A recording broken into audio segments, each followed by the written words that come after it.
দেশবাসী ভাই ও বন্ধুগণ, আসসালামু আলাইকুম ওয়া রাহমাতুল্লাহি ওয়া বারাকাতুহু। সংগ্রামী ভাই এবং বন্ধুগণ, আজকের এই সরোয়ার্দী উদ্যানে আজকে আমরা যে মহাসম্মেলনে উপস্থিত হয়েছি, এটা আজকে শুধু সরোয়ার্দী উদ্যান নয়, গোটা বাংলাদেশের সরোয়ার্দী উদ্যানে পরিণত হয়েছে। শুধু সরোয়ার্দী উদ্যানে বাংলাদেশ নয়, গোটা মুসলিম বিশ্ব সরোয়ার্দী উদ্যানে উপস্থিত হয়েছেন। আমাদের সবার বক্তব্য পরিষ্কার। আল্লাহ বলেছেন মুহাম্মদ রাসূলুল্লাহ সাল্লাল্লাহু আলাইহি সাল্লাম শেষ নবী।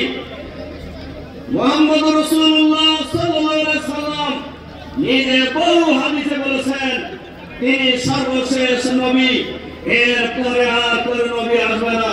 সুতরাং এর বাইরে যারা চিন্তা করে তারা কেউই মুসলমান হতে পারে না। সবাই মুসলিম।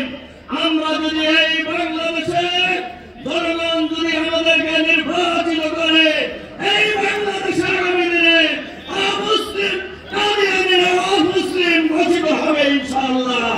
সংগ্রামী ভাই এবং বন্ধুগণ, কাজেই অমুসলিমের ব্যাপারে, কাদিয়ানীদেরকে অমুসলিম ঘোষণার ব্যাপারে কারোর কোনো দ্বিমত নেই। আসুন আমরা সবাই মিলে এই আন্দোলনকে আরো জোরদার করি।